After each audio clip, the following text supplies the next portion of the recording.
చిన్న దేవుడు. ఈ ఉదయ కాలంలో నేను ధ్యానంలో ఉన్నప్పుడు ఒక పాట నన్ను ఎంతగానో ఆనందింప చేస్తూ ఉంది. ఇంగ్లీష్ లో ఉన్నటువంటి పాట when I survey the wondrous cross అని. ఎంత చక్కనైనటువంటి పాటను రాసుకున్నాడో దాసుడు. ఆనందం వేస్తుంది. ఆయన రక్తము మనలను శుద్ధి చేసింది పిల్లరా. ఆయన రక్తము మనకిచ్చిన ధన్యత మరి ఎక్కడ లేదండి. ఆ యొక్క రక్తముతోటే మనతో ఒక క్రొత్తని నిబంధనని చేసుకున్నాడు ఆయన. ఆ నిబంధనలో ఆ ప్రతి విశ్వాసి కూడా పాలిభాగస్తులై ఉన్నామనడానికి అతిశయోక్తి ఏం కాదు పిల్లరా. దేవాతి దేవుడు మనలను ఆ నిబంధన రక్తముతో కడిగి మన పాపములను, దోషములను, అపరాధములను క్షమించి ఉన్నాడు గనుక ఈ ఉదయ కాలంలో మరి మనం హెబ్రీ గ్రంథంలో నుంచి అనేకమైనటువంటి విషయాల్ని చూస్తున్నాం.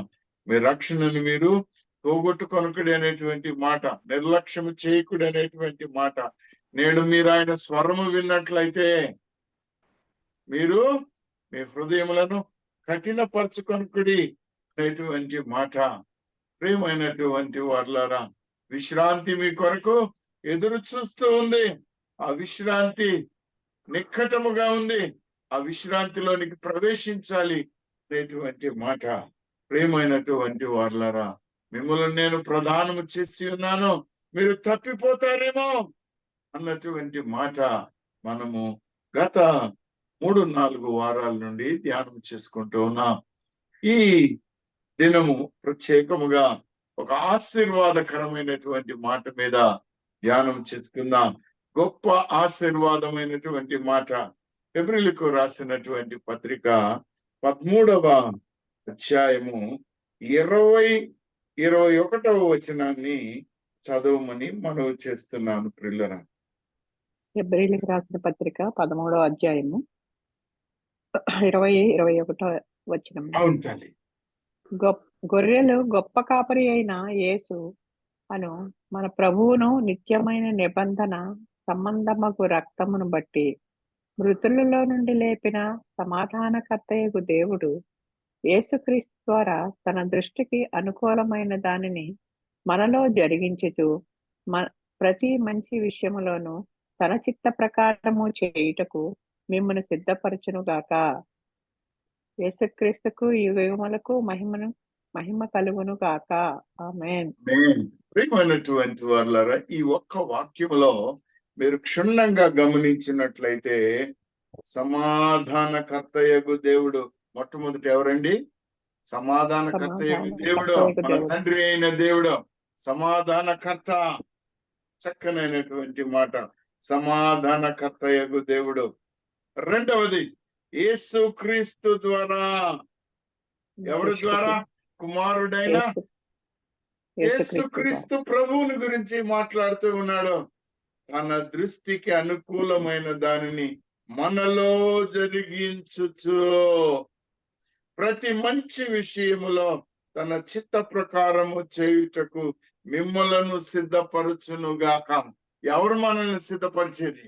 పరిశుద్ధాత్మ దేవుడు పిల్లరా. మనల్ని సిద్ధపరిచేది ఎవరు? పరిశుద్ధాత్మ దేవుడు.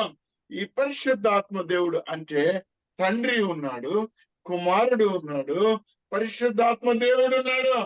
ముగ్గురిని గురించి ఇక్కడ బయలుపరుస్తూ మొదట ఒక మాట చెప్తాడు. నిత్యమైన నిబంధన సంబంధమగు రక్తమును బట్టి మృతులలో నుండి లేపిన సమాధానకర్తయగు దేవుడు అని అంటాడు. ప్రియమైన వారలారా, దేవుడు యేసుక్రీస్తు ప్రభువుని సమాధి నుండి పైకి లేపాడు, మరణము నుండి జీవమునిచ్చాడు. ఆ జీవము మనకు నిత్య జీవం అనుగ్రహించడానికి యేసుక్రీస్తు ప్రభు ఈ లోకమునకు వచ్చినట్టుగా మన పాపములు, మన దోషములు, అపరాధములు అన్ని కూడా క్షమించబడినట్టుగా మనము చూస్తూ ఉన్నాం పిల్లరా. అదే నిత్య నిబంధన. యేసుక్రీస్తు ప్రభు యొక్క రక్తములో చేయబడినటువంటి నిత్య నిబంధన. ఈ నిత్య నిబంధన నిన్ను నన్ను నిత్య జీవానికి తీసుకొని వెళ్తుంది, నిత్య సహవాసానికి తీసుకొని వెళ్తుంది. నిత్య దేవుడు, సర్వ సృష్టికర్త అయినటువంటి దేవుని యొద్దకి మనం వెళ్ళడానికి ఎంతగానో సహాయము జరుగుతూ ఉన్నది. ఈ వాక్యాన్ని మీరు చక్కగా గమనించినట్లయితే ప్రియులారా, హెబ్రీయులకు రాసిన పత్రికలో ఈ మాటలు మనకు కనబడుతున్నాయి. గొర్రెల గొప్ప కాపరి అయిన యేసు, మంచి కాపరి, తన ప్రాణం పెట్టినటువంటి కాపరి, నిన్ను నన్ను ఆదరించిన కాపరి. ఎంత గొప్ప దేవుడండి! ఈయన నిత్యమైన నిబంధన చేశాడండి. ఎలా? తన రక్తమును బట్టి, ప్రశస్తమైనటువంటి రక్తమును బట్టి. ప్రియమైనటువంటి వాళ్ళారా, ఈ ప్రశస్తమైన రక్తము మనకు ఎంత అవసరమో మీరు గమనించినట్లయితే, ఆయన రక్తమే సర్వ పాపముల నుండి మనకు విముక్తి కలుగచేసింది. ఈ యొక్క నిబంధనకు ముందుగా మనము తెలుసుకోవాల్సినటువంటి విషయం ఏంటంటే ప్రియులారా, ఈ నిబంధన రక్తము లేకపోతే మానవాళి, ప్రత్యేకముగా అన్య జనాంగానికి రక్షణ లేదు. అన్య జనాంగానికి రక్షణ లేదు. ఈ దేవాతి దేవుడు తన కుమారుణ్ణి మనకు ఇస్తూ, ఆయన దేవుని కుడిపాశమున కూర్చున్న తదుపరి పరిశుద్ధాత్మను మనకు ఇచ్చి మనలను సిద్ధపరుస్తూ ఉన్నాడు. పిల్లరా, దేంట్లో సిద్ధపరుస్తున్నాడో? తన దృష్టికి అనుకూలమైన దానిని మనలో జరిగించు.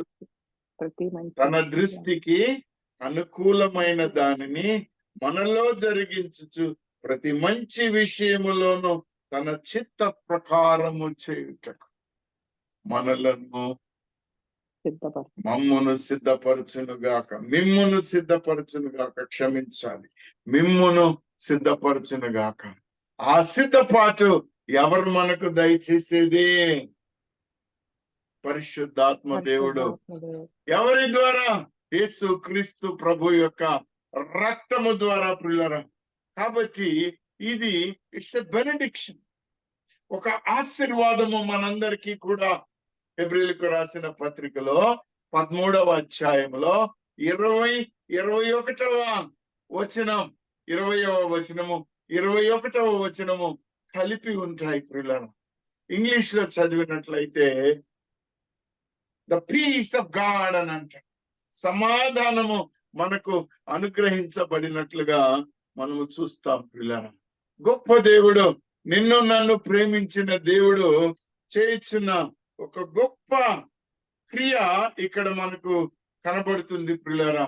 దీనిని గనుక మనము జాగ్రత్తగా గమనించుకున్నట్లయితే చక్కగా మనకు సమాధానం అనుగ్రహించిన దేవుడు ఎంత గొప్పగా మనకు సమాధానం ఇచ్చాడో మనము చూడొచ్చు ప్రియులారా. తెస్సలోనీయులకు రాసినటువంటి పత్రిక 5వ అధ్యాయం 23వ వచనం చూడండి. దేవుడు ఎలాగా సమాధానకర్తో మనకు కనబడుతుంది ప్రియులారా. మొదటి తెస్సలోనీయులకు రాసిన మొదటి పత్రిక 5వ అధ్యాయము 23వ వచనమమ్మ. సమాధానకర్తయగు దేవుడే, ఎవరమైనా సమాధానకర్తయగు దేవుడే దేవుడే మిమ్మల్ని సంపూర్ణముగా పరిశుద్ధపరచునుగాక, మిమ్ములను సంపూర్ణముగా పరిశుద్ధపరచునుగాక. మీ ఆత్మయు జీవమును శరీరమును మన ప్రభువైన యేసుక్రీస్తు రాకడయందు నిందారహితముగాను సంపూర్ణముగాను ఉండునట్లు కాపాడపడునుగాక. మిమ్మల్ని పిలిచేవాడు నమ్మకమైన వాడు కనుక. ప్రియమైనటువంటి వాళ్ళరా, ఈ మాటలను కనుక మీరు గమనించినట్లయితే ఒక చక్కనైనటువంటి సత్యం మీకు అర్థమవుతుంది. సంపూర్ణత అంటే ఏంటండి? ఆత్మయు జీవము శరీరము. ఏమేమి ఉన్నాయమ్మా? మళ్ళొకసారి చెప్పండి. ఆత్మయు జీవమును శరీరమును మన శరీరం, ఈ ప్రభువైన శరీరానికి ఆరోగ్యం కావాలన్నా వద్దా? కావాలి. కావాలి. ఈ యొక్క జీవానికి అభివృద్ధి కావాలన్నా వద్దా? కావాలి. ప్రియమైనటువంటి వాళ్ళారా, మనము శాంతికరంగా జీవించడాని కొరకు సమాధానకర్తయగు దేవుడు యేసుక్రీస్తు ప్రభు ద్వారా ఈ ధన్యతలను మనకు దయచేసి ఉన్నాడు. ఆయన దయచేసి ఉన్నాడు. అందుకనే యోహాను సువార్త 14వ అధ్యాయం 27వ వచనంలో ఒక మాట చెప్తాడు. నా శాంతిని మీకు అనుగ్రహించి వెళ్ళుచున్నాను అంటాడు. నా శాంతిని మీకు అనుగ్రహించి వెళ్ళుచున్నాను అంటాడు. పిల్లరా, ఎంత చక్కనైనటువంటి మాట చూడండి. ఈయన శాంతి ఎంత గొప్ప శాంతి అంటే మరణించిన వారు కూడా తిరిగి లేచేటంతటి శాంతి, లేచిన వారు నిత్య జీవం పొందుకునేటంత శాంతి. ఎంత అదృష్టం అండి! ఎవరు ఇంత ధన్యమైనటువంటి క్రియను ఈ లోకంలో చేయగలవారు ఎవరైనా ఉన్నారేమో నాకు తెలియదు. కానీ నేనైతే 40 సంవత్సరముల నుండి బైబిల్ చదువుతూనే ఉన్నాను, వాక్యాలు వింటూ ఉన్నాను. ఈ ఒక్క యేసుక్రీస్తు ప్రభువు తప్ప మరి ఎవ్వరును ఈ లోకములో మరణించిన వారిని తిరిగి లేపినట్లుగా, నిత్య జీవం ఇచ్చినట్లుగా, నిరీక్షణను కలిగించినట్లుగా, దానికి అనుగుణంగా మన పాపముల, దోషములు, అపరాధములను క్షమించినట్లుగా, అది కూడా తన ప్రాణమును పెట్టి తను రక్తమును కాచి బలిదానమై మనలను విడుదల చేసినట్టుగా నేను ఎక్కడ కనుగొనలేదండి. అంత గొప్ప దేవుడు మనకున్నందుకు దేవాతి దేవునికి మహిమ కలుగునుగాక. ఆమేన్. అపోస్తలుల కార్యము 3వ అధ్యాయం 32వ వచనాన్ని ఒకసారి చూడండి. ఏ విధముగా ఆయన యేసుక్రీస్తు ప్రభువుని, మన దేవుడు, సమాధానకర్త అయిన దేవుడు ఏ విధంగా లేపాడో మనకు కనబడుతుంది. చూడండి ప్రియులారా, 3వ అధ్యాయంలో 32 లేదండి, 2వ అధ్యాయం అండి. అమ్మా అపోస్తలుల కార్యము 1 కొరింథీయులకు రాసిన పత్రిక 15వ అధ్యాయం 15వ వచనాన్ని చూడండి అమ్మా. 1 కొరింథీ 1 కొరింథీ 15 చూడండి తల్లి. 15. ఓకే. మీ దేవుడు క్రీస్తును లేపనని ఆయనను గూర్చి మేము సాక్ష్యము చెప్పి ఉన్నాము కదా. మృతులు లేపబడిన ఎడల దేవుడు ఆయనను లేపలేదు కనుక మేమును దేవుని విషయమే అబద్ధపు సాక్షులుగా అగబడుచున్నాము. మృతులు లేపబడిన హల్లెలూయా. క్రీస్తుని ఎవరు లేపారమ్మా? దేవుడు లేపాడు. దేవుడు తండ్రి లేపాడు. ఎవరమ్మా ఈయన? సమాధానకర్త. ఈ సమాధానకర్త నిన్ను నన్ను తన యొక్క నిబంధనలోనికి పిలుచుచూ ఉన్నాడు. ఈ నిబంధనకు యేసుక్రీస్తు ప్రభు ఒక నూతన నిబంధన మనకు అనుగ్రహించి ఉన్నాడు. అది గొప్పది. తద్వారా మనము ఆయనతోటి సమాధాన పడుతున్నాం. అదే మాటను మనము గమనించాము ప్రియులారా. సమాధాన పడుతూ ఉన్నాము. రోమీయులకు రాసిన పత్రిక 1వ అధ్యాయం 7వ వచనాన్ని చూడండి అమ్మా. రోమీయులకు రాసిన పత్రిక 1వ అధ్యాయము 7వ వచనం నుంచి చదవండి తల్లి. 7వ వచనం. మృతుల నుండి పునరుద్ధానుడైన పరిశుద్ధమైన ఆత్మను బట్టి, అదేనండి అక్కడి నుంచి చదవనండి, ఇది కలిపి ఉంది. దేవుడు తన కుమారుడును మన ప్రభువైన యేసుక్రీస్తు విషయమైన ఆ సువార్తను పరిశుద్ధ లేఖనమందు తన ప్రవక్తల ద్వారా ముందు వాగ్దానం చేసెను. మృతులలో నుండి పునరుద్ధానుడైనందున యేసుక్రీస్తు శరీరమును బట్టి దావీదు సంతానముగాను, మృతులలో నుండి పునరుద్ధానుడైనందున పరిశుద్ధమైన ఆత్మను బట్టి దేవుని కుమారుడుగాను ప్రభావముతో నిరూపింపబడెను. ఈయన నామమును చాలు తల్లి అమ్మ, సమయాతీతం అవుతుంది కాబట్టి మనకు తగిన దేవుడు మనలను సమాధానపరచడానికి మధ్యవర్తిగా ఉన్నటువంటి దేవుడు, గొప్ప దేవుడు, సత్య దేవుడు, నిన్ను నన్ను శుద్ధి చేయుచున్న దేవుడు. 17వ అధ్యాయము యోహాను సువార్త 17వ వచనాన్ని ఒకసారి చూడండమ్మా. గొప్ప దేవుడు ఈయన. యోహాను సువార్త 17వ అధ్యాయము 17వ వచనం తల్లి. 17వ వచనం. సత్యమందు వారిని ప్రతిష్ఠ చేయము, నీ వాక్యమే సత్యము. హల్లెలూయా, అంటే హల్లెలూయా. అమ్మా పండిత, హల్లెలూయా. నీ వాక్యమే సత్యము. ఈ వాక్యములో వారిని ప్రతిష్ఠ చేయము. ప్రియమైనటువంటి వారులారా, దేవాతి దేవుడు తన వాక్యాన్ని నీ కొరకు నా కొరకు పంపించాడు. ఈ వాక్యమే మన చేతిలో ఉన్నటువంటిది ప్రియులారా. ఈ వాక్యమే శరీరధారి మన మధ్యలోనికి వచ్చినటువంటి దేవుడు. ఈయన మనల్ని శుద్ధి చేయడానికి ఎంతగానో ప్రేమించిన దేవుడు, గొప్ప దేవుడు ప్రియులారా. ఈయన మనల్ని శుద్ధి చేయాలంటే మనం ఒక పని చేయాలండి. మత్తయి సువార్త 22వ అధ్యాయము 37వ వచనాన్ని ఒకసారి చూడండి. మత్తయి సువార్త 22వ అధ్యాయము 37వ వచనం తల్లి. 37వ వచనం. అందుకైన నీ పూర్ణ హృదయముతోను, నీ పూర్ణ ఆత్మతోను, నీ పూర్ణ మనస్సుతోను నీ దేవుడైన ప్రభువును సేవింపవలెననియే. ఇది హల్లెలూయా. నీ దేవుడైన ప్రభువును సేవించాలి. ఎలా? పూర్ణ ఆత్మతో, పూర్ణ హృదయముతో, పూర్ణ మనస్సుతో, పూర్ణ మనస్సుతో. ఎన్నున్నాయండి ఇందులో? 3 ఉన్నాయండి. పూర్ణ హృదయము, పూర్ణ ఆత్మ, పూర్ణ మనస్సు. హల్లెలూయా. ప్రియమైనటువంటి వారలారా, నీ హృదయంలో ఏముందో, నీ ఆత్మలో ఏముందో, నీ మనసులో ఏముందో ఆయనను సేవించడం తప్ప మరొకటి ఉండడానికి లేదు. ఇదే మాటని మార్కు గారు కూడా 12వ అధ్యాయంలో 30వ వచనంలో ఒక మాట చెప్తాడు. గమనించండి పిల్లరా. మార్కు సువార్త 12వ అధ్యాయం 30వ వచనం తల్లి. 30వ వచనం. నీవు నీ పూర్ణ హృదయముతోను, నీ పూర్ణ ఆత్మతోను. ఎవరు? నీవు. ఈ మాట కొరకు ఈ రెఫరెన్స్ చదివిస్తున్నాను నేను. నీవు ప్రియమైనటువంటి వాళ్ళారా, నీవు నీ పూర్ణ హృదయముతోను, నీ పూర్ణ ఆత్మతోను, నీ పూర్ణ వివేకముతోను, నీ పూర్ణ బలముతోను నీ దేవుడైన ప్రభువును ప్రేమింపవలనది ప్రధానమైన ఆజ్ఞ. హల్లెలూయా.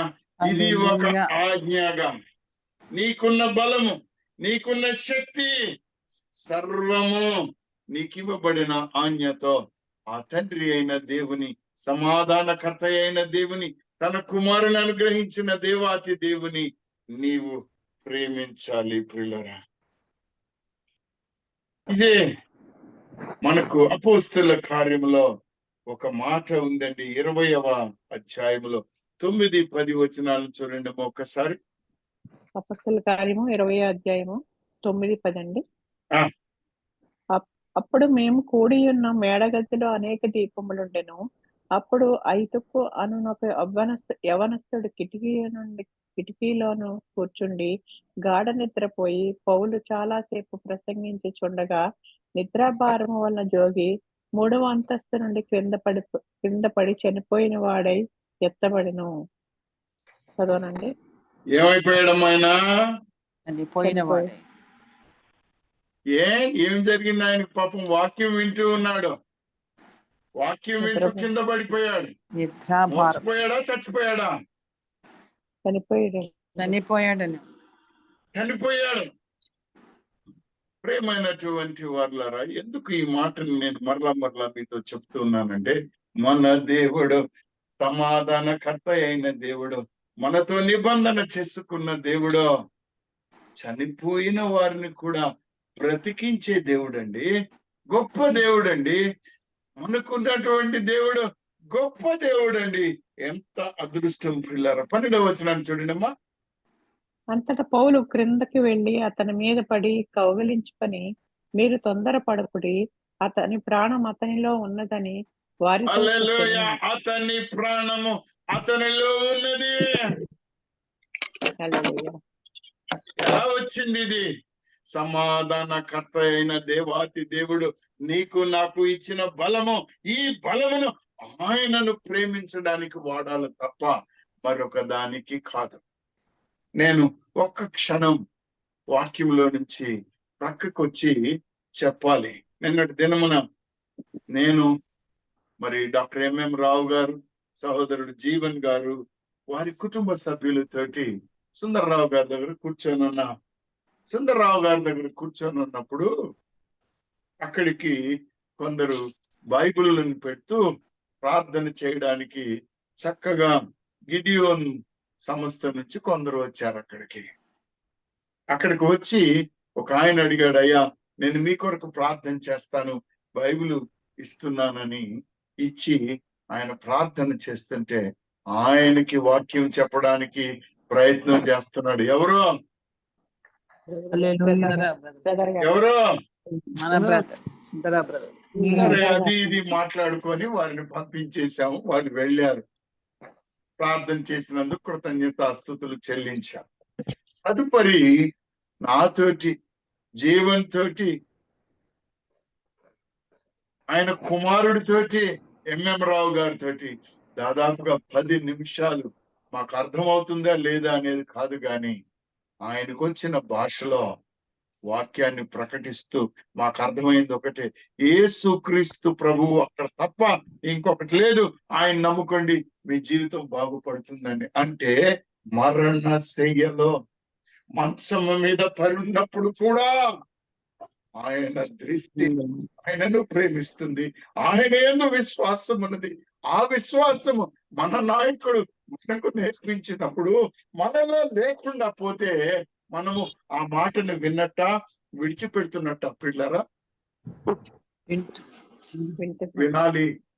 నీ పూర్ణ హృదయముతో, నీ పూర్ణ మనస్సుతో, నీ పూర్ణ ఆత్మతో యెహోవాను ప్రేమించాలి. నీకు కలిగిన సకల బలములో ఆయనను మహిమపరచడానికి వాడాలి పిల్లలు. ఎందుకంటే ఆయన చేసిన గొప్ప కార్యము మరి ఎవ్వరు చేయలేకపోయారు పిల్లలు. కానీ ఈ లోకంలో ఇంకా అనేక మంది, లూకా సువార్త 10వ అధ్యాయంలో మనము గమనించినట్లయితే 20వ వచనంలో ఒక మాట ఉంటుందండి, నా ప్రాణమా తినుము త్రాగుము సుఖించుము అని ఉంటుంది. అవునా? 11వ అధ్యాయం అండి. 10వ అధ్యాయం. లూకా సువార్త 12వ అధ్యాయం 20వ వచనం నుంచి చూడండి ఒకసారి. 20వ వచనం. అయితే దేవుడు, వెర్రివాడ, ఈ రాత్రి నీ ప్రాణమును అడుగుచున్నాడు. దానికంటే ముందు ఒక వచనం చదువమ్మా. నా ప్రాణముతో ప్రాణమా, అనేక సంవత్సరములకు విస్తారమైన ఆస్తి నీకు సమకూర్చబడి ఉన్నది, సుఖించుము, తినుము, త్రాగుము, సంతోషించుమని చెప్పుకొందుననుకొనెను. అయితే దేవుడు, వెర్రివాడ, ఈ రాత్రి నీ ప్రాణమును అడుగుచున్నారు, నీవు సిద్ధపరిచినవి ఎవనివగునని అతనితో చెప్పెను. దేవుని ఎడల చాలు ప్రియమైనటువంటి వారులారా, ఒక వ్యక్తి చనిపోయిన వారిని బ్రతికిస్తూ ఉన్నాడు ఆయన సమాధానముతోటి. ఇంకొక వ్యక్తి తన ఆస్తిని, అంతస్తుని, ధనాన్ని నమ్ముకొని ఈ రాత్రే నీ ప్రాణం అడుగుచున్నాను అని హెచ్చరిక పొందాడు. నీవు నేను ఒక సత్యాన్ని ఎరగాలండి. తెస్సలోనీయులకు రాసిన మొదటి పత్రిక 1వ అధ్యాయం 10వ వచనాన్ని చూడండమ్మా. మీ యొద్ద మాకెట్టి ప్రవేశం కలిగెను, అక్కడ జనులు మమ్మను గూర్చిన తెలియచెప్పుచున్నారు. మరియు మీరు విగ్రహములను విడిచిపెట్టి జీవము గలవాడును సత్యవంతుడును అగు దేవునికి దాసులగుటకును, దేవుడు మృతుల్లో నుండి లేపిన యేసు అనగా రాబో ఉగ్రత నుండి మనల్ని తప్పించుచున్న ఆయన కుమారుడైన యేసు పరలోకము నుండి వచ్చునని ఎదురు చూచుటకును మీరెలాగూ దేవుని వైపునకు తిరిగితిరో ఆ సంగతి వారే తెలియచేయుచున్నారు. హల్లెలూయా. తిరిగి నిన్ను నన్ను రక్షించిన దేవుడా, ఉగ్రత నుండి తప్పించిన దేవుడా, నిరీక్షణ కలిగి ఉన్నాం. అందరూ ఒకసారి మరణాదా చెప్తారా? ఆయన నామానికి మరణాత మరణాత మరణాదా ప్రభువా రాయ్యా, మేము సిద్ధంగా ఉన్నామయ్యా. దేవా, నీ రక్తము మమ్ములను శుద్ధి చేసిందయ్యా. ప్రియమైనటువంటి వారులారా, దేవుడు గొప్ప కాపరి, సమాధానకర్త, నిన్ను నన్ను ఆదరించిన దేవుడు. ప్రియులారా, మహిమ కలిగిన దేవుడు ఆయన, మంచి కాపరి, గొప్ప కాపరి. యోహాను సువార్త 10వ అధ్యాయం 1వ వచనం చూడండి అమ్మా. యోహాను సువార్త 10వ అధ్యాయము 1వ వచనం తల్లి. ఒక్క నిమిషం అండి. యోహాను సువార్త 10వ అధ్యాయము 1వ వచనము. గొర్రెల దొడ్డిలో ద్వారమున ప్రవేశింపక వేరొక మార్గమున ఎక్కువాడు దొంగయు దోచుకును వాడునై ఉన్నాడు. ద్వారమున ప్రవేశించువాడు గొర్రెల కాపరి. అతనికి ద్వారపాలకుడు తలుపు తీయును. గొర్రెలు అతని స్వరము వినును. అతడు తన సొంత గొర్రెలను పేరు పెట్టి పిలిచి వాటిని వెలుపలికి నడిపించును. ఆమేన్. 4వ వచనం చూడండి ఒకసారి. అతడు తన సొంత గొర్రెలన్నిటినీ వెలుపలికి నడిపించినప్పుడెల్లా వాటికి ముందుగా నడుచును.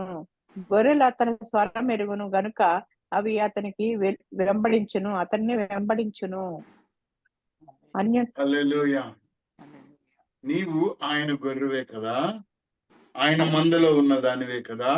13వ అధ్యాయము హెబ్రీయులకు రాసిన పత్రికలో 20వ వచనంలో మొదట మనం ఏం చదివామండి?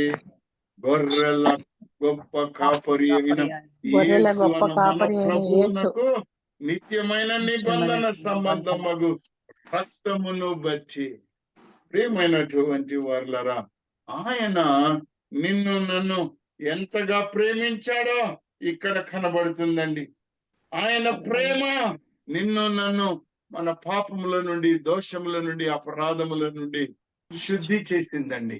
గొప్ప దేవుడైన ఆయన నిన్నేం అడుగుతున్నాడు? నీ పూర్ణ హృదయముతో, నీ పూర్ణ ఆత్మతో, నీ పూర్ణ మనస్సుతో ఆయనను ప్రేమించమంటున్నాడు. ఎందుకో? నీకు ధన్యత కలుగ చేయడానికి. ఎందుకో? నీకు నిత్య జీవం ఇవ్వడానికి. ఎందుకో? నీవు ఆయనతో సహజీవనము చేయడానికి. ఆయన నీ కొరకు ఏర్పాటు చేసినటువంటి పట్టణములోనికి వెళ్ళడానికి నీవు సిద్ధంగా ఉన్నావా లేవా? నీవు సిద్ధంగా ఉన్నావా లేవా? ఇది నిత్య నిబంధన ప్రియులారా. ఈ నిబంధన ఆయన రక్తముతో చేయబడిన నిబంధన, నిత్య నిబంధన. హెబ్రీయులకు రాసిన పత్రిక 9వ అధ్యాయం 14వ వచనం చూడండి ఒకసారి. 9వ అధ్యాయము 14వ వచనము. నిత్యుడకు ఆత్మ ద్వారా తన్ను తాను దేవునికి నిర్దోషినిగా అర్పించుకొనిన క్రీస్తు యొక్క రక్తము నిర్జీవ క్రియలను విడిచి జీవము గల దేవుని సేవించుటకు మీ మనస్సాక్షిని ఎంతో ఎక్కువగా శుద్ధి చేయును. ఈ హేతువు చేత మొదటి నిబంధన కాలంలో జరిగిన అపరాధముల నుండి విమోచనము కలుగుటకై ఆయన మరణము పొందినందున పిలువబడిన వారు నిత్యమైన స్వాస్థ్యమును గూర్చి దానికంటే ముందున్న పదం ఏం స్వాస్థ్యం అమ్మది? నిత్యమైన స్వాస్థ్యం. నిత్య స్వాస్థ్యము నీ కొరకు ఏర్పరచబడిన ఈ లోకములో ఉన్న ఆస్తి కాదు. నువ్వు పోయేటప్పుడు నీతో రాదు. మొన్నటి దినమున నేను ఒక పల్లవి పాడాను. ఈ పల్లవి మా నాన్నగారికి మహా ఆనందమైనదని నేను విన్నాను. మా నాన్నని నేను చూడలేదు. పరదేశులము ప్రియులారా మన పురమిది కాదిప్పుడు. అందులోనే ఒక చక్కనైనటువంటి వచనం ఉంటుంది. మేడలు మీదేలు మనకి కాదండి, ఇక్కడ విడిచిపెట్టి వెళ్లాల్సిందే ప్రియమైనటువంటి వాళ్ళరా. కానీ మనకు ఒక నిత్య స్వాస్థ్యాన్ని ఆయన ఏర్పాటు చేశాడు. ఆ నిత్య స్వాస్థ్యమునకు నిన్ను నన్ను ఆయన సిద్ధపరుస్తూ ఉన్నాడండి. ఇది నీ అర్హత, నా అర్హత కాదండి. హెబ్రీయులకు రాసిన పత్రిక 11వ అధ్యాయము 3వ వచనాన్ని చూడండి అమ్మా. ప్రపంచములు దేవుని వాక్యము వలన నిర్మాణమైనవినియు అందరూ బట్టి దృశ్యమైనది కనబడుట పదార్థములచే నిర్మింపబడలేదనియు విశ్వాసము చేత గ్రహించుకొనుచున్నాము. విశ్వాసమును బట్టి హేబేలు కయ్యూను కంటే శ్రేష్టమైన బలి దేవునికి అర్పించెను. దేవుడు అతని అర్పణలను గూర్చి సాక్ష్యం ఇచ్చినప్పుడు అతడు ఆ విశ్వాసమును బట్టి నీతిమంతుడని సాక్ష్యము పొందెను. అతడు మృతి నొందియు ఆ విశ్వాసము ద్వారా మాట్లాడుచున్నాడు. చదవనండి. హల్లెలూయా. చాలమ్మా. విశ్వాసము నీకు నాకు ఉన్నట్లయితే నీతిమంతులుగా మనం ఎంచబడుతూ ఉన్నాం, తీర్చబడుతున్నాము. హల్లెలూయా. ఈ విశ్వాసమే నీకు కావాల్సింది. ఈ విశ్వాసమే తల్లి నీకు కావాల్సింది. వేరొకటి ఏమీ అక్కర్లేదు. ఈ విశ్వాసమే నీకు కావాల్సింది. రోమీయులకు రాసిన పత్రిక 10వ అధ్యాయం 9-10 వచనాలు చూడండి ఒకసారి. రోమీయులకు రాసిన పత్రిక 9వ అధ్యాయం అంటే 10వ అధ్యాయం 9-10 వచనాలు తల్లి. అదేమనగా యేసు ప్రభువుని నీ నోటితో ఒప్పుకొని అదేమనగా యేసు ప్రభువుని నీ నోటితో ఒప్పుకొని దేవుడు మృతుల్లో నుండి ఆయనను లేపనని నీ హృదయమందు విశ్వసించిన ఎడల నీవు రక్షింపబడదువు. హృదయంలో నీవేం చేయాలంట? విశ్వసించాలి. నీ నోటితో ఒప్పుకోవాలి ఈయన ప్రభు అని. ఏలైనగా నీతి కలిగినట్లు మనుషుడు హృదయములో విశ్వసించుచు ఆయన రక్షణ కలుగునట్లు నోటితో రక్షణ కలుగునట్లు నీతి కలుగుతుంది. నీతి కలుగునట్లు మనుషుడు విశ్వసించినప్పుడు నీతి కలుగుతుంది. ఆ నీతి వలన మనం మారు మనసు పొందుతూ ఉన్నాము. అపోస్తలుల కార్యము 2వ అధ్యాయం 35-38 వరకు ఒకసారి చూడండి అమ్మా. అపోస్తలుల కార్యం 2వ అధ్యాయము 35-38 తల్లి. 35 నుంచి అండి. అవుతాడు. నీవు నీ కుడిపాత్రమున నేను నీ శత్రువులను పాదముల క్రింద పాదపీఠముగా ఉంచే వరకు నీవు నా కుడిపాత్రను కూర్చుండమని నా ప్రభువుతో చెప్పెను. మీరు సిలువ వేసిన ఈ యేసునే దేవుడు ప్రభువుగాను క్రీస్తుగాను నియమించెను. ఇది ఇశ్రాయేలు వంశమంతయు రూఢిగా తెలుసుకొనవలెనని చెప్పెను. వారు ఈ మాట విని హృదయంలో నొచ్చుకొని, సహోదరులారా, మేమేమి చేతుమని పేతురుని కడమ అపొస్తలులను అడగగా, పేతురు, మీరు మారు మనసు పొంది పాపక్షమాపణ నిమిత్తము ప్రతి వాడు యేసుక్రీస్తు నామమున బాప్తిస్మం పొందుడి, అప్పుడు మీరు పరిశుద్ధాత్మ వరము పొందుదురు. పరిశుద్ధాత్మ వరమును కూడా పొందుతారు. బాప్తిస్మము పొందండి. మీ పాపములు, దోషములు, పాత జీవితాన్ని పాతి పెట్టేయండి. బాప్తిస్మము ద్వారా మేమేం చేయాలి అని అడిగితే ఈ నిత్య నిబంధనలోనికి రావడానికి ప్రియులరా, ఈ నూతన నిబంధనలోనికి, నిత్య నిబంధనలోనికి మీరు రావడానికి మీ గమ్యస్థానము మొదటి మీకు తెలియాలి. హెబ్రీయులకు రాసిన పత్రిక 12వ అధ్యాయము 22వ వచనం చూడండి. మన యొక్క గమ్యం ఏమై ఉన్నది? ఇప్పుడైతే సియోనును కొండకును జీవము గల దేవుని పట్టణమునకును, మొట్టమొదటి మాట పిల్లరా, ఇది చాలా చాలా గొప్ప మాట. మళ్ళొకసారి బైబిల్ ఉన్న వారందరూ దీనిని తీసుకొని మార్కు చేసుకోమని మనవి ప్రియులారా. ఈ మాటను గమనించండి ఒకసారి. 12వ అధ్యాయము హెబ్రీయులకు రాసిన పత్రిక 12వ అధ్యాయంలో చక్కనైనటువంటి మాట మనకు కనబడుతుంది ప్రియులారా. 23వ వచనాన్ని చూడండి. 22 చూడండి అమ్మా. ఇప్పుడైతే సియోను కొండకును జీవము గల దేవుని పట్టణమునకును, అనగా పరలోకపు యెరూషలేమునకును, వేవేల కొలది దేవదూతల యొద్దకును, పరలోకమందు వ్రాయబడి ఉన్న జ్యేష్ఠుల సంఘమునకును వారి మహోత్సవమునకును అందరి న్యాయాధిపతి అయిన దేవుని యొద్దకును సంపూర్ణ సిద్ధి పొందిన నీతివంతుల ఆత్మ యొద్దకును క్రొత్త నిబంధనకు మధ్యవర్తి అయిన యేసునొద్దకును హేబేలు కంటే మరి శ్రేష్టముగా పలుకు ప్రోక్షణ రక్తమునకును మీరు వచ్చి ఉన్నారు.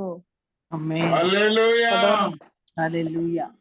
ఎంత ఎంత ఘనమైన స్థలమో చూడండి, మనం వెళ్ళేటువంటి గమ్యస్థానం ప్రియులారా. హల్లెలూయా. ఎంత ధన్యమైనదో చూడండి. సియోను కొండకును జీవము గల దేవుని పట్టణమునకును అనగా, ఇక్కడ గమనించండి, అనగా ఈ పట్టణంలో ఎవరు? పరలోకపు యెరూషలేము. పరలోకపు గొప్ప యెరూషలేమునకును. ఈ లోకంలో ఉన్న యెరూషలేం కాదండి, పరలోకంలో ఒక యెరూషలేం ఉంది. అదే మన తల్లి. ఈ రోజు మదర్స్ డే అని జరుపుకుంటూ ఉన్నాం మనం. మన తల్లి పరలోకపు యెరూషలేము. ఆ తల్లి దగ్గరికి వెళ్ళడానికి మనం ఆశపడుతూ ఉన్నాం ప్రియులారా. అనగా పరలోకపు యెరూషలేమునకును వేవేల కొలది దేవదూతల యుద్ధకును. ఎంతమంది దూతలండి? వేవేల వేవేల కొలది దూతలు. అంటే నీవు కూడా ఒక దూతగా మారుతూ ఉన్నావు. ఆయన సన్నిధిలో చేరి నీ ఒక అద్భుతమైనటువంటి ఆయన స్వరూప్యంలోనికి వస్తూ ఉన్నావు. వేవేల దూతల యొద్దకు పరలోకమందు వ్రాయబడి ఉన్న జ్యేష్ఠుల సంఘం. ప్రియమైన వారులారా, చాలా మంది చెప్తారు, ప్రభా మా చిన్న సంఘాన్ని ఆశీర్వదించయ్యా, నువ్వు ఏర్పరచుకున్నావు ప్రభా, మేము నీ బిడ్డలమయ్యా అని. కానీ మనకు ఎలాంటి సంఘంలో స్థానము సభ్యత్వం ఉందండి? జ్యేష్ఠుల సంఘం. జ్యేష్ఠుల సంఘం. ఇది నీవు నేను చూడలేదు, కానీ నిరీక్షిస్తున్నాం ఈ జ్యేష్ఠుల సంఘములో ప్రవేశం పొందుతామని. జ్యేష్ఠుల సంఘమునకును వారి మహోత్సవమునకు. ఎవరు? పరిశుద్ధులు, దూతలు, వేవేల దూతల యొక్క మహోత్సవం పిల్లరా. చాలా మంది చెప్పుకుంటూ ఉంటారు, అయ్యా పెళ్లి ఘనంగా జరిగింది, అయ్యా కార్యం ఘనంగా జరిగిందని. కానీ ఈ మహోత్సవం గొప్ప మహోత్సవం, పరలోక పట్టణమైన యెరూషలేములో జరుగుతున్న ఈ యొక్క మహోత్సవములకు మనం వెళుతూ ఉన్నాము. ఎలాగా? అందరి న్యాయాధిపతి అయిన దేవుని యొద్దకు, న్యాయాధిపతి యొద్దకు వెళ్తూ ఉన్నాం ప్రియులరా. మన పాపాలు దోషాలు క్షమించబడ్డాయి, మనకు తీర్పు లేదు అని వాక్యం చెప్తూ ఉంది. ఎంత ధన్యత అండి! న్యాయాధిపతి దగ్గరికి వెళ్ళి నీవు ఆయన సన్నిధిలో ఉంటూ ఉన్నావా? క్రొత్త నిబంధనకు మధ్యవర్తి అయిన మీడియేటర్ తన రక్తమును కార్చి శిలువమాను మీద ఆయన మరణించి సమాధి చేయబడి, ఆ మరణము ఆయనను భరించలేని కారణముగా ఆయన 3వ దినమందు పునరుద్ధానుడయ్యాడు. ఆ పునరుద్ధాన శక్తిని నీకు నాకు ఇచ్చి, ఆ మనతో ఆయన రక్తముతో ఒక నిబంధన, నూతన నిబంధన, నిత్యమైనటువంటి నిబంధన చేసుకొని నడిపిస్తూ ఉన్నాడు పిల్లలు. గొప్ప దేవుడు కనుకనే ఆయనను ఎంతవరకు మనము ధ్యానిస్తూ ఉన్నా గాని సమయము చాలదండి. గొప్ప దేవుడు, మహిమ కలిగిన దేవుడు, నిన్ను నన్ను పిలుస్తున్నటువంటి దేవుడండి, మహోన్నతుడు. ప్రియమైన వర్లరా, ఈయన రక్తానికి ఎందుకు ఇంత ప్రాముఖ్యత అంటే, లేవి కాండంలో 17వ అధ్యాయం 11వ వచనంలో ఒక మాట ఉంటుంది. రక్తము దేహమునకు ప్రాణము మీ నిమిత్తము ప్రాయశ్చిత్తము చేయనట్లు బలిపీఠము మీద పోయబడుటకై దానిని మీకిచ్చి తిని, రక్తము దానిలోనున్న ప్రాణమును బట్టి ప్రాయశ్చిత్తము చేయను. ప్రియమైనటువంటి వాళ్ళ, అన్య జనాంగముగా ఉన్నటువంటి నీవు నేను ఆయన చేత ప్రాయశ్చిత్తం పొందినటువంటి వారమండి. ఈ ప్రాయశ్చిత్తము పొందడానికి ఆయన మనకు ఇచ్చిన ఈ నూతన నిబంధన, నిత్య నిబంధన, ఆయన రక్తము మనల్ని బ్రతికింపు చేస్తుందండి. పేతురు రాసిన మొదటి పత్రిక 1వ అధ్యాయం 18వ వచనం చూడండి అమ్మా. పితృపారంపర్యమైన మీ వ్యర్థ ప్రవర్తనను విడిచిపెట్టునట్టుగా వెండి బంగారమున వంటి క్షయ వస్తువుల చేత మీరు విమోచించబడలేదు, కానీ అమూల్యమైన రక్తము చేత, అనగా నిర్దోషమును నిష్కలంకమునగు గొర్రెపిల్ల వంటి క్రీస్తు రక్తము చేత విమోచింపబడితేనని మీరు ఎరుగుదురు కదా. ఆమేన్. ఆయన రక్తమును గురించి 3 మాటలు ప్రత్యేకంగా చెప్పాడు. అమూల్యమైన రక్తము చేత, అనగా నిర్దోషత్వమైనటువంటిది, నిష్కలంకషమైనటువంటిది గొర్రె పిల్ల యొక్క రక్తమైన క్రీస్తు మనకు మధ్యవర్తి పిల్లరా. తద్వారా మనకు 21వ వచనాన్ని చూడండమ్మా.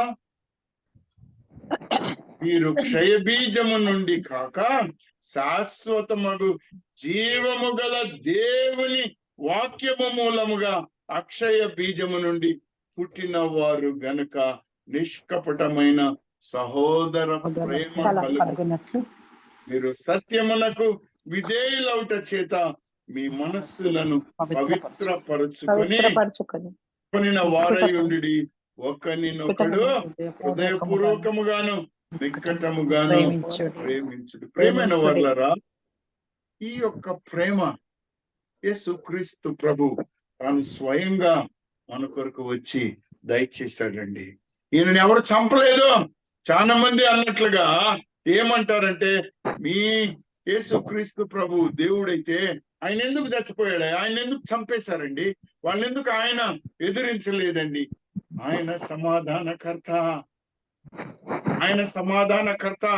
ఏప్రిల్కు రాసిన పత్రికలో దీనికి సమాధానం ఉంది ప్రియులారా. 10వ అధ్యాయం 6వ వచనం చూడండి అమ్మా.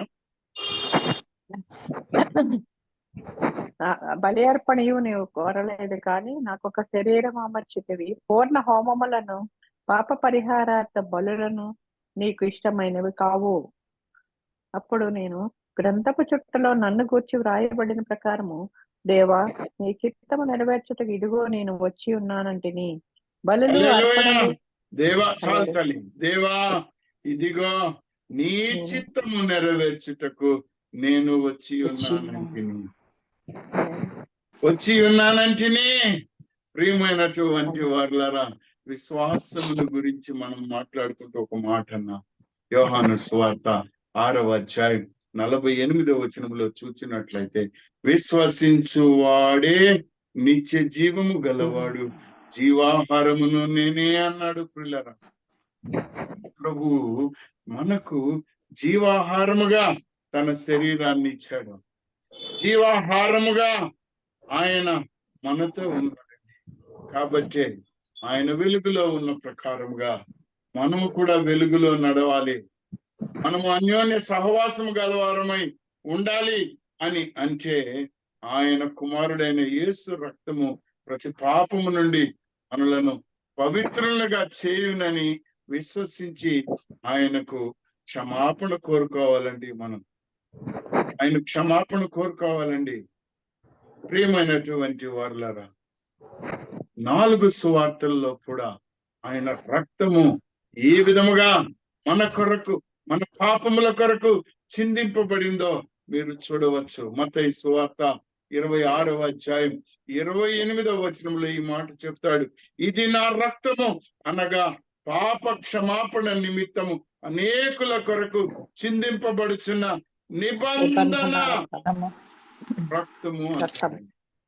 ఈ నిబంధన, క్రొత్తని నిబంధన నీ జీవితంలో, నా జీవితంలో పాలి భాగస్థలం కావాలని, ఈ నిబంధనలో మనము నిత్య నిబంధనని తెలుసుకొని బ్రతకాలని, పాపమునకు దూరం కావాలన్నదే ఆయన కార్చిన రక్తపు విలువ. No more sin in your life. పాపము మనలో ఉండడానికి లేదండి. మార్కు సువార్త 14వ అధ్యాయంలో కూడా ఈ మాటను చెప్తాడు ప్రియులారా. 24వ వచనంలో, అప్పుడు ఆయన ఇది నిబంధన విషయమై అనేకుల కొరకు చిందింపబడుచున్న నా రక్తము అని అంటాడు. తర్వాత లూకా సువార్తలో 22వ అధ్యాయంలో మాటను అంటాడండి 20వ వచనంలో, ఆ ప్రకారమే భోజనమైన తర్వాత ఆయన గిన్నెయు పట్టుకొని, ఈ గిన్నె మీ కొరకు చిందించుచున్న నా రక్తము వలనైన క్రొత్తని నిబంధన అన్నాడండి. అసలు ఎందుకు ప్రియులారా ఈ క్రొత్తని నిబంధన మనకు అవసరమా? ఈ క్రొత్త నిబంధన అవసరమా మనకు? అవసరమే. 12వ అధ్యాయం హెబ్రీయులకు రాసిన పత్రిక 24, 25 వచనాలను ఒకసారి చూద్దాం. క్రొత్తని నిబంధనకు మధ్యవర్తి హెబ్రీయులకు రాసిన పత్రిక 12వ అధ్యాయం 24వ వచనం తల్లి. క్రొత్త నిబంధనకు మధ్యవర్తి అయిన యేసునొద్దకును హేబేలు కంటే మరి శ్రేష్టముగా పలుకు ప్రోక్షణ రక్తమునకు మీరు వచ్చి ఉన్నారు. చదవనండి. మీకు బుద్ధి చెప్పుచున్న వానిని నిరాకరింపకుండానట్లు చూచుకొనుడి. వారు భూమి మీద నుండి బుద్ధి చెప్పిన వానిని నిరాకరించినప్పుడు కొనకపోయిన ఎడల పరలోకము నుండి బుద్ధి చెప్పుచున్న వానిని విసర్జించు మనము తప్పించుకొనకపోవుట మరి నిశ్చయము కదా. అప్పుడు ఆయన శబ్దము భూమి సరిపోతుంది. 28 చదవండి చాలు. అందువలన మనము నిశ్చలమైన రాజ్యము పొంది దైవ కృప కలిగి ఉండము. ఆ కృప కలిగి వినయ భయభక్తులతో దేవునికి ప్రీతికరమైన సేవ చేయడము. దేవునికి ప్రీతికరమైన సేవ చేయుదము. అక్కడ హేబేలు కార్చిన రక్తాన్ని ఆది కాండము 4వ అధ్యాయం 3వ వచనం నుంచి చూడొచ్చు, కానీ అది కేవలము జంతువుల రక్తము. కానీ ఇక్కడ కార్చిన రక్తము నిన్ను నన్ను శుద్ధి చేసినటువంటి రక్తము. ప్రకటన గ్రంథము 12వ అధ్యాయం 10-11 వచనాల్లో మనము గమనించినట్లయితే, మరియు ఒక గొప్ప స్వరము పరలోకమందు ఇలాగు చెప్పుట వింటిని, రాత్రింబవళ్ళు మన దేవుని ఎదుట మన సహోదరుల మీద నేరము మోపువాడైన అపవాది గనుక ఇప్పుడు రక్షణయు శక్తియు రాజ్యమును మన దేవుని అవాయను, అప్పుడు అధికారము ఆయన క్రీస్తుదాయను. వారు గొర్రె పిల్ల రక్తమును బట్టి తామిచ్చిన సాక్ష్యమును బట్టి వానిని జయించి ఉన్నారు, గాని మరణము వరకు తమ ప్రాణములను ప్రేమించిన వారు కారు. ప్రేమైనటువంటి వారులారా, యేసు క్రీస్తు ప్రభు రక్తము అపవాదిని జయించింది. ఆ రక్తమే నీవు పిలిచినప్పుడు, కోరుకున్నప్పుడు అపవాదిని జయించగలుగుతాము. ప్రియులారా, ఈ అపవాది మనల్ని ఏమీ చేయలేదండి. మనకు ఆ గొర్రె పిల్ల రక్తము జీవమునిస్తుంది, జయమునిస్తుంది, విజయమునిస్తుందండి. అందుకనే కొరింథీయులకు రాసిన మొదటి పత్రిక 11వ అధ్యాయంలో ఒక మాటని మనము చూడవచ్చండి. 25వ వచనంలో చూడండమ్మా ఏమంటున్నాడో. కొరింథీయులకు రాసిన 11వ అధ్యాయము మొదటి పత్రిక 25వ వచనము తల్లి. 25వ వచనము. ఆ ప్రకారమే భోజనమైన పిమ్మట ఆయన పాత్రను ఎత్తుకొని, ఈ పాత్ర నా రక్తము వలన క్రొత్త నిబంధన, మీరు దీనిలోనిది త్రాగునప్పుడల్లా నన్ను జ్ఞాపకము చేసుకొనుటకై దీనిని చేయుడని చెప్పెను. 26వ వచనం చూడండి తల్లి. మీరు ఈ రొట్టెను ఈ పాత్రలోనిది త్రాగునప్పుడల్లా ప్రభువు వచ్చే వరకు ఆయన మరణమును ప్రచురించుదురు. హల్లెలూయా. యేసు క్రీస్తు ప్రభు యొక్క మరణము, ఆయన కార్చిన రక్తము మనకు నిత్య జీవం అనుగ్రహించింది, నూతన నిబంధనను అనుగ్రహించింది. ఈ రక్తము అపవాదిని జయించడానికి, మన పాప దోష అపరాధములను సంపూర్ణముగా విడుదల పొందడానికి, క్షమించబడడానికి పనికి వచ్చిన నిబంధన రక్తం. ఆ రక్తము నిన్ను ఒక నిబంధన చేసుకోమని, నిత్య నిబంధన చేసుకోమని పిలుపు ఉంది ప్రియులారా. మరి ఆ నిబంధనకు నీవు సిద్ధంగా ఉన్నావా? అనేకమైనటువంటి నిబంధనలు బైబిల్లో మనకు కనబడతాయండి, మన కొరకు కనబడతాయండి. ఇర్మియా గ్రంథంలో 31వ అధ్యాయంలో 31వ వచనాన్ని చూస్తే ఆయన మనతో ఒక నూతన నిబంధన చేస్తానని వాగ్దానం చేసి ఉన్నాడు. చూడమ్మా ఒకసారి ఇర్మియా ఇర్మియా గ్రంథము 31. 31వ అధ్యాయం 31వ వచనం నుంచి చూడండమ్మా. ఇదిగో నేను ఇశ్రాయేలు వారితోనూ యూదా వారితోనూ క్రొత్త నిబంధన చేయు దినమును వచ్చుచున్నవి. ఇదే యెహోవా వాక్కు. అది ఐగుప్తులో నుండి వారిని రప్పించుటకై నేను వారిని చెయ్యి పట్టుకొనిన దినమున వారి పితరులతో నేను చేసిన నిబంధన వంటిది కాదు. నేను వారి పిన్మిటినైనను వారు ఆ నిబంధనను భంగము చేసుకొనిరి. ఇదే యెహోవా వాక్కు. ఈ ఆమేన్. దినమున మరి మనతోటి నూతన నిబంధన గురించి ఎక్కడ రాశారో చూడండి. హెబ్రీయులకు రాసిన పత్రిక 8వ అధ్యాయం 6వ వచనం నుంచి చూడండమ్మా. 8వ అధ్యాయము 6వ వచనం అండి. 6వ వచనం. 6వ వచనం తల్లి. హెబ్రీ పత్రిక 8వ అధ్యాయం 6 నుంచి చదవండి తల్లి. 13 వరకు మీరు చూడవచ్చు.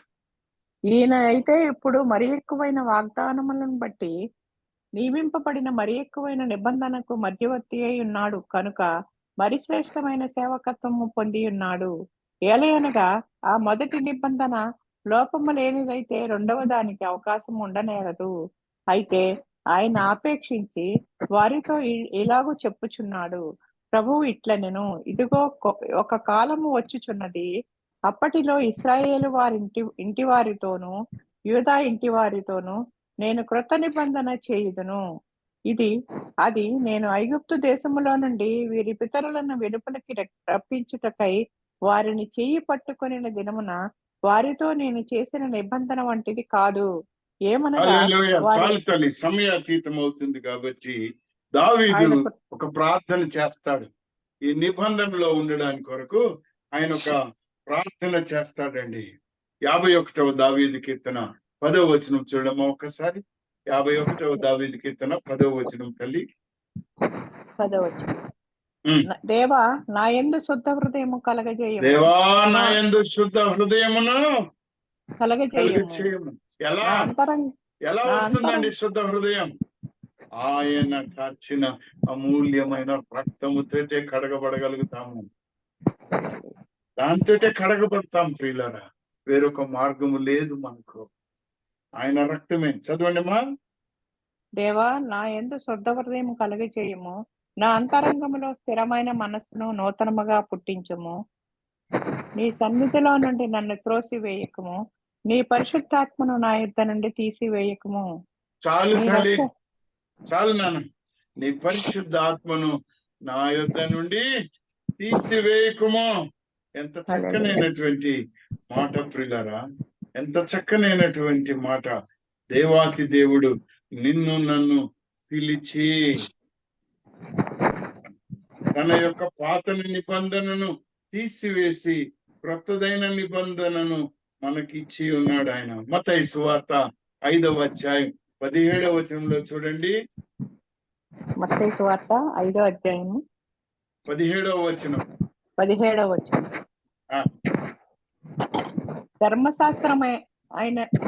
ధర్మశాస్త్రమునైనను ప్రవక్తల వచనములనైనను కొట్టివేయవచ్చునని తలంచవద్దు. నెరవేర్చుటకే గాని కొట్టివేయుటకు నేను రాలేదు. హల్లెలూయా.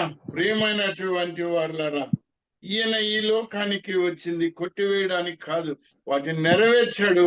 తన ప్రాణాన్ని పెట్టాడు, రక్తాన్ని కార్చాడు, మరణమును జయించాడు, మనకు ఈ ధన్యతను అనుగ్రహించాడండి. ఎంత గొప్ప ధన్యత పిల్లరా! ఇంత ధన్యత మనము కలిగి ఉన్నందుకు ఆయనతోటి మనము జీవిస్తూ ఉన్నాము. నూతన నిబంధనను మనకిచ్చి ఉన్నాడు గనుక మనము మొట్టమొదట మన యొక్క గర్వమును, మన యొక్క జ్ఞానమును తలంచుకోవద్దు. ఆయన ఎదుట మనము తగ్గింపు జీవితాన్ని కలిగి జీవించాలి పిల్లలు. ఎప్పుడైతే ఆయనతోటి మనం ఒక నిబంధన చేసుకుంటామో ఆయనే మనకు అధిపతి అని ఎరిగి ఉండాలి. ఒక నిబంధన చేసుకున్నప్పుడు ఆ నిబంధన నుంచి దాటిపోవడానికి లేదు, మనలో విధేయత ఉండాలి. సమూయేలు రాసిన మొదటి పత్రిక 17వ అధ్యాయం 57, 58 చూడండి అమ్మా. సమూయేలు రాసిన మొదటి అధ్యాయం మొదటి సమూయేలు 17వ అధ్యాయం 57, 58. 57, 58.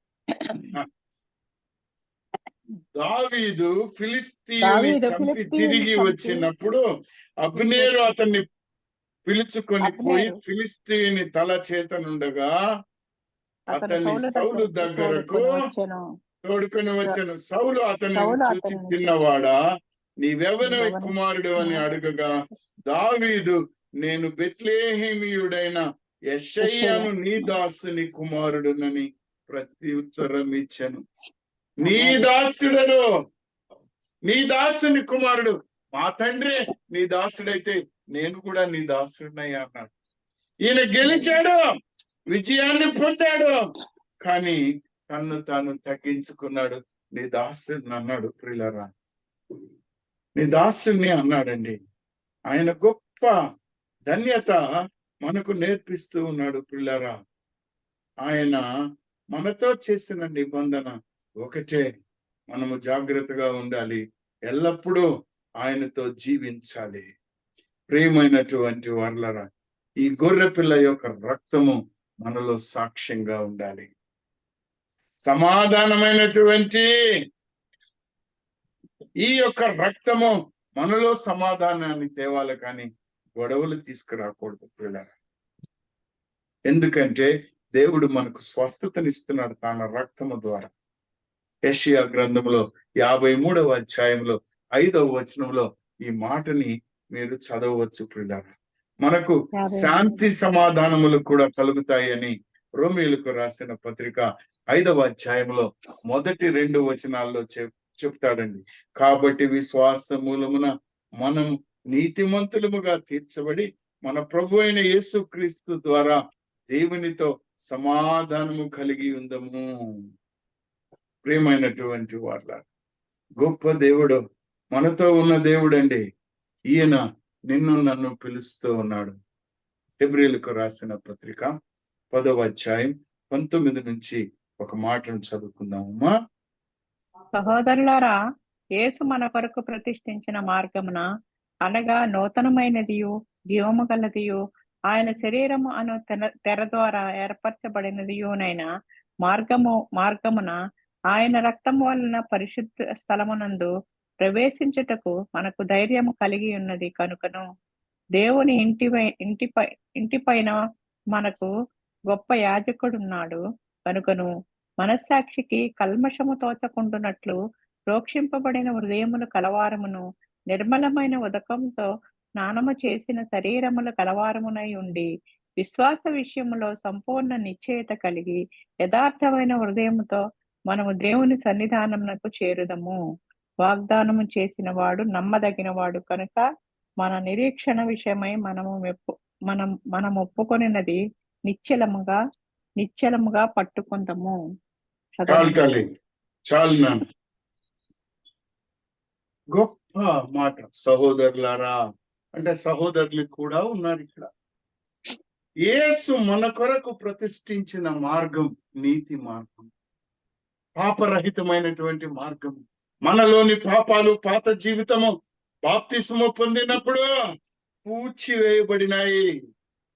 అంటే ఆయన మనకు చూపిన మార్గము నూతన మార్గము. ఈ మార్గము జీవము కలిగినది.